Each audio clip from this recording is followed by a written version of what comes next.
Kaugnay ng pagsalakay ng puwersa ng gobyerno sa pinagkukutaan umano ni Commander Ustad Javier Malik sa Zamboanga City, makibalita tayo live kay Chino Gaston. Chino? Making sa ngayon na nakapwesto tayo dito sa isang lugar na hindi natin babanggitin. Bagamat masasabi lang natin ay malapit ito sa mga areas ng bakawan o mangroves kung saan dinig natin yung sunod-sunod na malalakas na putukan at paglipad ng mga helicopters dyan sa bandang ating kaliwa.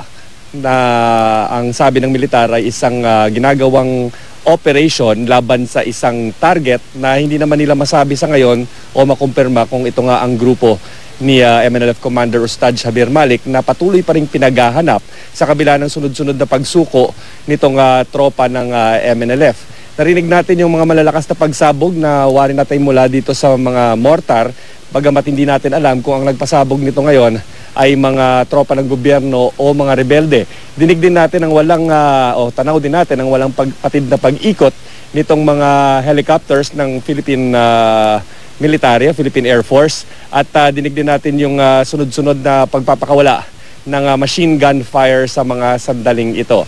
Hindi pa makumpirma sa ngayon, Maki, kung sino nga talaga itong pinupunterian ng grupo, bagamat wala rin tayong naririnig na gaanong malakas na palitan ng putok. Pero naririnig lang natin ito yung sunod-sunod na ratratan dito nga sa ating bandang kaliwa na sa pagtataya natin ay 2 to 3 kilometers away mula sa ating posisyon. Maki. Maraming salamat sa iyo, Chino Gaston. Makakausap naman natin ngayon si Lieutenant Colonel Ramon Zagala, ang Public Affairs Chief ng AFP.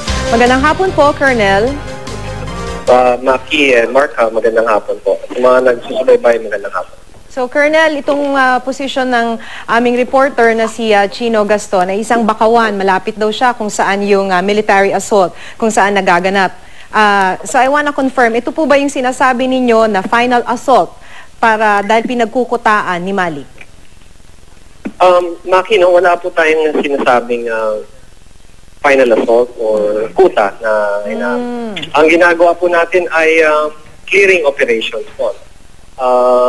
Madami na po sa ating mga MNLF Miswari faction ang sumuko at na-capture at napatay. So, ang ating ina-address ngayon, no, mula kahapon hanggang ngayong araw na to, ay ang clearing of the area from remnants of the MNLF Miswari faction. Ito mga threats na pwedeng maging sagabal sa ating mga sundalo at sa pagbalik ng ating mga residents. Okay, so hindi niyo po alam ngayon, sa ngayon, Colonel, kung nasaan si Malik? Kung dyan ba siya o kung saang eksaktong lugar nagtatago si Malik sa ngayon?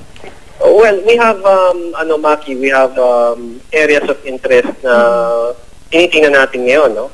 But it is part of our clearing operation. Okay. And that we want to ensure na yung lahat itong areas na to, lalo na dito sa area of constriction, ay natanggalan natin yung armed threat.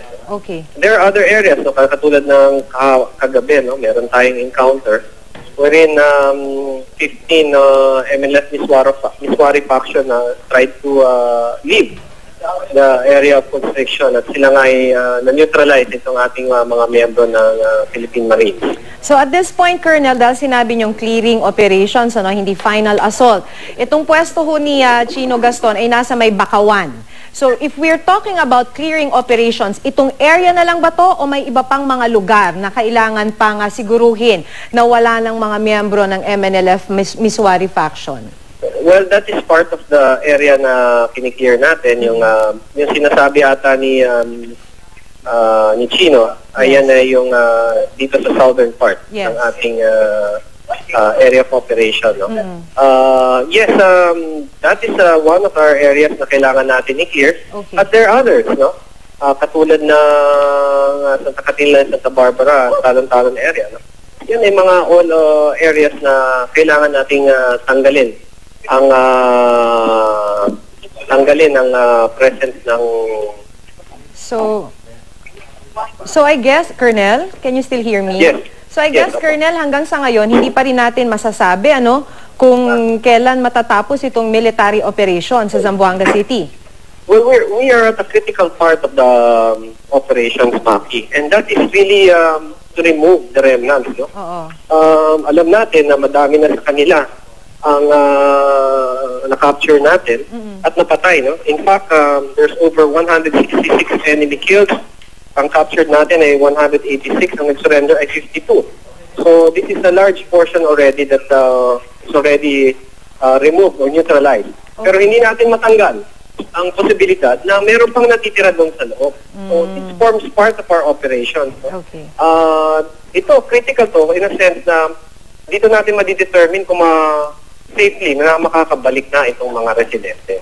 Panghuli na lang, Colonel, kasi kumusta naman yung mga hostages? May mga remnants, may mga naiwan pa. I know marami nang sumuko, marami nang naaresto. Pero how about the hostages? Ito mga natira ho ba, walang ginagamit o walang hawak na mga hostages? And how are we making sure na walang madadamay?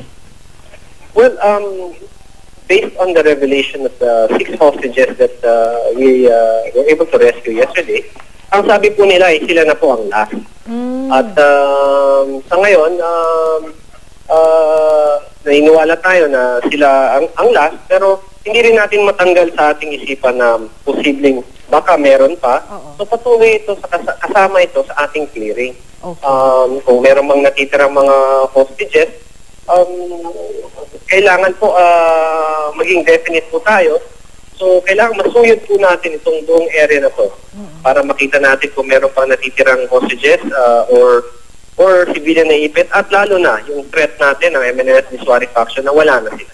Okay. Maraming salamat sa oras ninyo, Lieutenant Colonel Ramon Zagala, ang Public Affairs Chief ng AFP.